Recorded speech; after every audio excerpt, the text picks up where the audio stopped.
Military conflict. As Russia and Ukraine hold their first high-level talks, the violence continues. We have the latest, including how one Catholic group is trying to help those in need. Pain at the pump. Lawmakers debate high gas prices and the best way to bring them down. Reaching a verdict. New developments in the trial of 4 men accused of helping to murder a French priest. And path to sainthood. Learn more about the canonization process for 16 martyrs from the French Revolution. On EWTN News Nightly for Thursday, March 10th, 2022.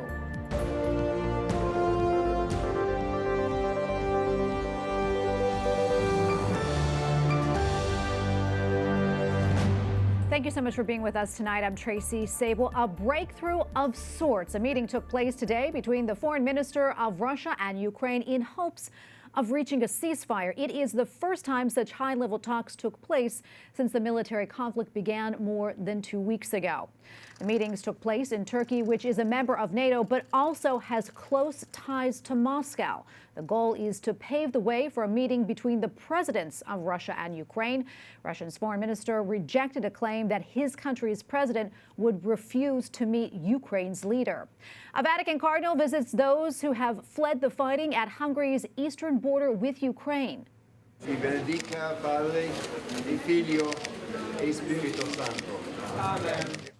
Cardinal Michael Czerny, part of the Vatican's Department for Promoting Integral Human Development, greeted and blessed refugees as he toured a temporary reception center today.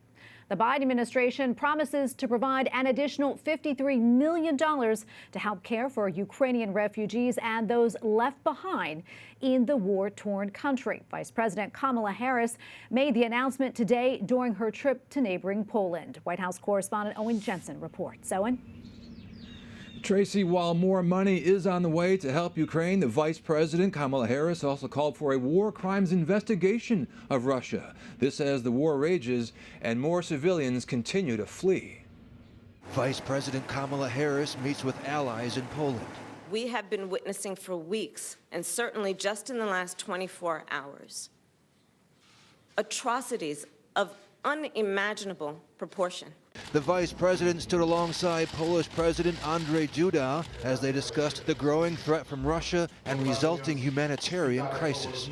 The NATO alliance is stronger and Russia is weaker because of what Putin has done. The Biden administration decided not to send Polish warplanes to Ukrainian pilots, fearing it would escalate the war and put NATO in more direct conflict with Russia. Still, President Joe Biden is reaching out to other world leaders to respond to the war. He called Turkey's president before hosting Colombia's president in the West Wing. I want to thank you for immediately condemning Russia's unjustifiable invasion and the atrocities they're committing in Ukraine. Meanwhile, the co-founder of the U.S.-Ukraine Foundation believes Vladimir Putin's war is not just with Ukraine, but also with the U.S. and the West. The military battleground is in Ukraine, but his war is multidimensional. It's diplomatic, it's propaganda, information, it's military, and it's economic. And Bob McConnell told me he was one of several to sign an open letter to the Biden administration calling for a limited no-fly zone over Ukraine. Our objective should be to defeat Putin. If it stops in Ukraine now, it's going to keep going. He's going to keep fighting the West until he is stopped. Now, Bob McConnell, who once worked for the Justice Department in the Reagan administration back in the early 1980s, also asked for prayers for both the people of Ukraine and the people of Russia, who he says are suffering as well. At the White House, Owen Jensen, EWTN News Nightly. And joining me now is John Ullyot, Republican strategist and former National Security Council spokesman under President Trump. John, welcome back. Great to see you. Great to see you, Tracy. Thanks for having me. Yeah, you know, a lot to cover. I want to start out, though, with what Owen mentioned about this limited no-fly zone that some people are calling for. Can you talk to us about what that would mean and also the implications of that? So the implications of that and what NATO's concerned about is that would be actually NATO planes flying over different areas of the Ukraine. It wouldn't necessarily be the whole country. That's why they call it a limited no-fly zone. But it's separate from what the Ukrainians would be doing with their own jets, and that's what we can talk about in a little bit, where there were some jets that were coming from Poland and went to or were going to Ramstein to be then handed over. The difference there is that it's NATO planes that would be enforcing this limited no-fly zone in the Ukraine or in parts of Ukraine, that these people signed this letter, these foreign policy experts signed a letter encouraging that. That's going nowhere, though. That was admitted that is a risk that NATO doesn't want to take, because the difference is that NATO is providing Javelin missiles, it's providing anti-tank missiles and others directly to the Ukrainians, but the NATO forces are not pulling the trigger on those. They're just supplying the weapons. And the question is that in a no-fly zone, limited no-fly zone, it would be NATO pilots enforcing that over certain areas of the Ukraine, and that's a bridge too far for the administration at this point. Yeah, I want to jump off of what you said about supplying those Javelin missiles. A lot of people have been asking, well, you know, we're supplying those missiles, why not air defense? Why not the planes? Well, that's exactly right, and that's what people who are arguing that they should supply the Polish MiGs directly to the Ukrainian fighters, because they know that the pilots can use those planes. They're trained up on those. They're Soviet-era weapon systems or planes in this case. But there is not a big difference, because, once again, the real question is that who is actually pulling the trigger, who's flying the planes. It would be Ukrainians, just like they are the ones that have their possession of the Javelin missiles, and in this case, they'd be flying those same planes. Yeah, there's so many concerns. Another thing that's come up is biological or chemical warfare on the part of the Russians. I know the other day,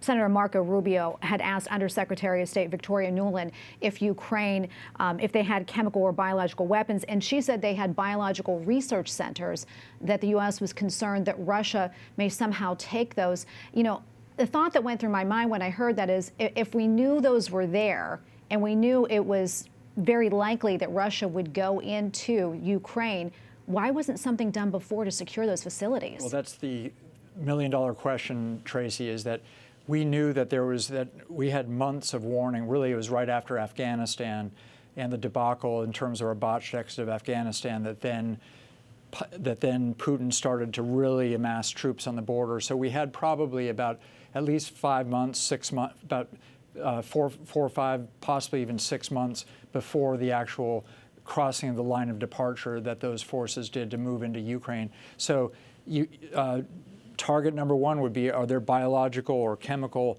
facilities there? They weren't producing weapons according to all the facts that we know right now, and that's what the Russians are saying, hey, these were weapons facilities. That's not the case from what everybody in the administration says. They say that's laughable. And in fact, China has jumped on that. And that's really kind of a load of goods if China is accusing us of having the weapons facilities when we know, in fact, that they were one of the only ones in the world that actually had that. But anyway, back to your question, is that if you have if you have fair warning, months-long warning, you should look at what your big targets are going to be, and if there are biological or chemical facilities, research facilities, then you should go ahead and shut those down and remove those as very easy targets for, even psychologically, for Putin to say, hey, they're using chemical weapons, they're using biological weapons, when really it's his forces that are, let's say, bombing a plant that has some biological products in it that they're researching. So it's a complicated question, but it's something that they should have planned for. Yeah, we have less than a minute left, but just want to ask you, what is most concerning for you about all this, and where do you see this going? Okay, the most concerning is clearly that Biden is a step behind the rest of NATO, or certainly a step behind Boris Johnson and a step behind the German premier. So in this question, Biden is on, whether it's on the SWIFT sanctions, whether it's on these aircraft that Poland wanted to get into the Ukrainian pilots' hands and others, and even on Javelin missiles, he was behind the power curve under the Obama administration. They provided ponchos and tents and no actual weapon system. That was started under President Trump. So I know we've got no more time left, but the bottom line is that there's a lot that should have been done, and Biden needs to step up, and he needs to answer and become a leader, not just a follower, when it comes to what NATO's doing over there. Yeah, running out of time, but John, I hope you'll come back and talk about this very important subject. Lots to talk about. Thanks, Tracy. Yeah, thanks so much, John.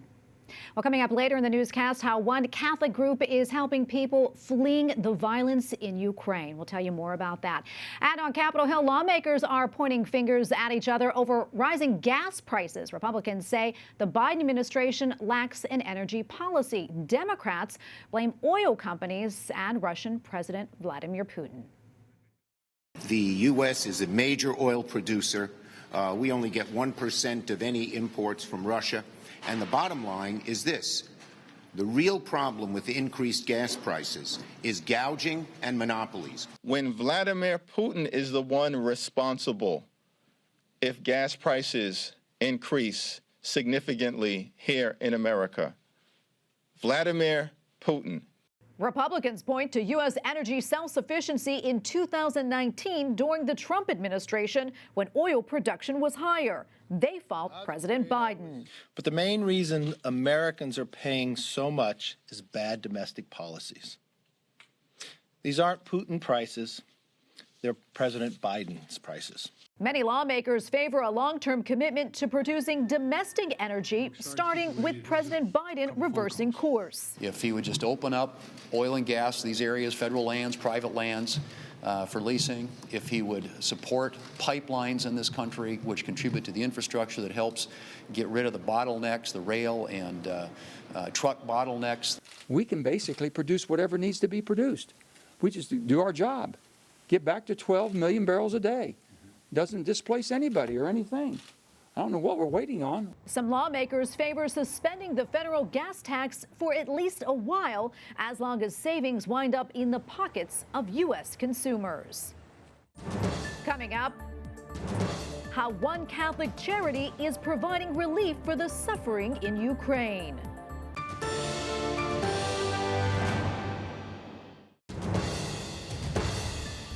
A jury in France has convicted 4 men of terrorist conspiracy in the murder of Father Jacques-Emile during Mass in July of 2016. Police killed 2 attackers at the scene. 3 defendants received prison sentences. A 4th also stood trial, but is believed dead in Iraq. Catholic bishops of the Nordic Conference are concerned about the German Synodal Way's direction. They have written to Bishop Georg Batzing, cautioning about the public challenges to church teaching on human sexuality, priestly celibacy, and ecclesial authority. In Ukraine, one church leader is thanking a Catholic group for its prompt and generous help. The Bishop of Odessa in Ukraine says aid to the church in need has committed around $1 million of emergency aid. The money is going to support nearly 5,000 priests and religious brothers and more than 1,300 religious sisters. Odessa has mostly been spared from fighting. However, the strategic city on the Black Sea is preparing for violence. Joining us now is Regina Lynch, Director of Projects at Aid to the Church in Need International. Director Lynch, thank you so much for your time today. We're grateful.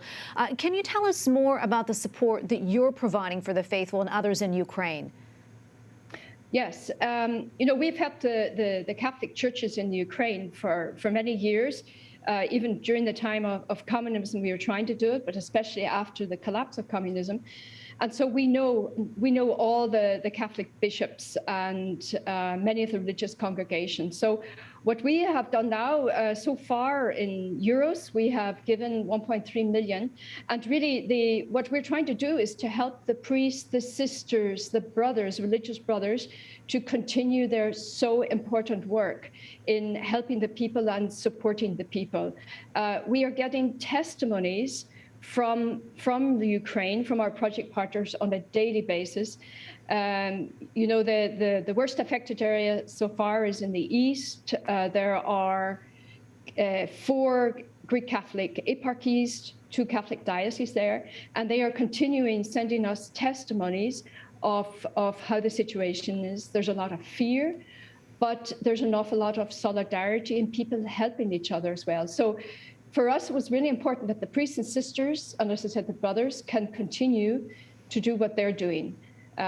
We heard, for example, from one home for the elderly, which is run by sisters, that a lot of the staff have left, and the sisters are the ones who remain there now with the elderly people. And these elderly people can't go, but what they're doing, they're praying all day. They're praying for peace in the Ukraine. And there are so many other testimonies of faith.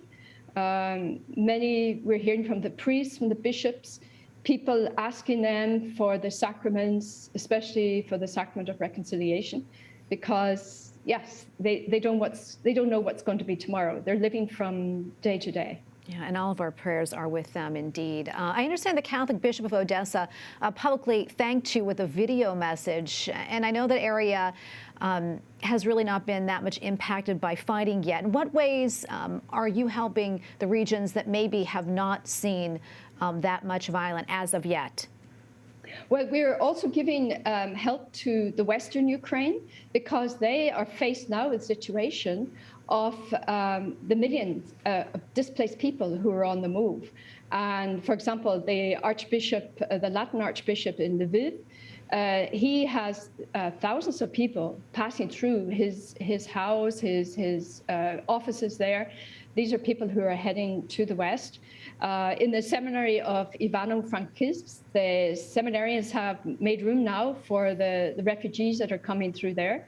So nobody knows how it's going to go on with the war, but at the moment, the West is really dealing with this flow of people on the move from the East. And it's also very heartbreaking. The Bishop of Kharkiv, the Latin Bishop, Monsignor Honkaruk, he told us about being at the railway station in Kharkiv, and just watching families saying goodbye. You know, the men are staying, the women and the children are leaving, and not knowing if and when they will see each other again. Yeah, I know it's heart-wrenching. I also know that Aid to the Church in Need, you're not just helping in Ukraine, you help around the world. Can you update us on some of the other projects that you're working on? Yes, sure. I mean, a very strong focus at the moment, of course, is still the Middle East, and I think in particular Lebanon and Syria. On the 15th of March, we will be entering the 12th year of war in Syria. Even if it's quieter than was before, 90% of the population lives below the poverty line. I mean, it's a dramatic situation. And in Lebanon, of course, the crisis has worsened and worsened. The explosion in the port of Beirut in August 2020 worsened the whole situation. And we are seeing an exodus there of the population, and many of those wanting to leave are the Christians. So we really are concentrating a lot on Lebanon, what we can do to help the Christians. For example, we are supporting the school fees, especially for the very poor Lebanese Christians. We are supplementing the salaries of the teachers, because we also, you know, if the schools close, the Christian schools close in Lebanon, it will be a disaster. Yeah, Director Lynch, unfortunately, we're running out of time. So much more we can talk about, but thank you for taking the time to speak with us today, and thank you so much for all that you do. It's my pleasure, and we really, I think for the Ukraine, we have to pray and pray and pray. Thank you. Up next, saintly hopes for courageous martyrs during France's reign of terror.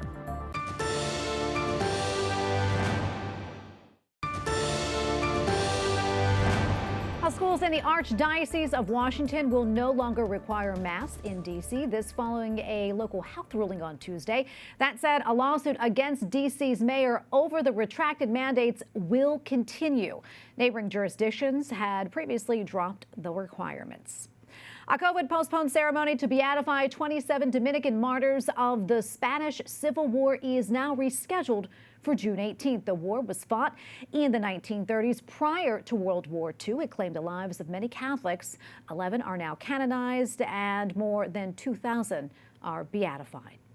Pope Francis begins a special canonization process for 16 Carmelite martyrs who died in the late 18th century. The martyrs were part of the 17,000 executions during a period of the French Revolution known as the Reign of Terror. And joining me now to discuss this is Kelsey Wicks, Operations Manager for Catholic News Agency and the ACI Group. Kelsey, great to see you. Thank you so much for your time today. Thank you for having me, Tracy. Kelsey, for those that aren't that familiar with this time in history, can you talk to us more about it and what it was like for Catholics in France? Yes, the French Revolution was an interesting time period for Catholics in particular. It was an overthrow of the whole social and political order that also included a deliberate attempt to overthrow the Church's influence in society. So it squeezed the faith of the people in incredible ways. They, in fact, redesigned the entire work week to be 10 days so that people couldn't take the Sabbath day of rest. They confiscated and alienated church property. They forced the clergy and religious to take oaths in direct contravention to the faith. And of course, ultimately, they would execute many, many martyrs just for their religious practice. It's hard to imagine all of that. Speaking of the martyrs, I'm going to talk more about them now. What more can you tell us about them, and also what led to their deaths? Well, Tracy, I'm so happy to tell you a little bit of good news, which we need right now in the midst of this Ukraine crisis. And I think that these martyrs are emblematic of how prayer can change history. In the Easter of 1792, they will take a vow to offer their lives for peace in church and state. And they will renew that vow daily for 18 months until they are taken to their deaths. As they're carted along the way to the place of their execution, they go singing hymns of religious praise. And when they arrive at the place of their execution, they sing the hymns traditional to a religious consecration. And the novice, the lone novice amongst the 16 sisters, actually makes her vows into the hands of the prioress right before her death. And the manner of their mounting the steps to the scaffold is what is so impressive. Each one of them bows before a statue of the Blessed Virgin Mary that the prioress is holding, kisses it, and says, "Permission de mourir, mère," which means permission to die, mother. And she says to each one of them, "Va, ma fille," which means go, my daughter. And as the novice, who they make their deaths in order of religious age, the novice goes first and the prioress goes last. As the novice puts her head on the scaffold and the guillotine is about to close in upon it, she spontaneously begins singing the Laudate Dominum. And each sister would sing this song as they processed up to their deaths. These crowds who watched the spectacle of this blood sport were often raucous and just terribly, terribly awful. And the crowd was actually silenced by the witness of the sisters. Wow, that is so amazing. Kelsey, we don't have a whole lot of time left, but I do want to talk about this. I understand that they're going through the equivalent canonization process. Can you explain to us how that differs from a typical canonization process and why and how often it's used? Sure. Well, it's a very rare process. Equivalent canonization is simply a recognition of the holiness of some person or persons who've been dead for quite some time, and they bypass the normal miracle requirement by submitting historical testimony to the historian at the Congregation for Saints.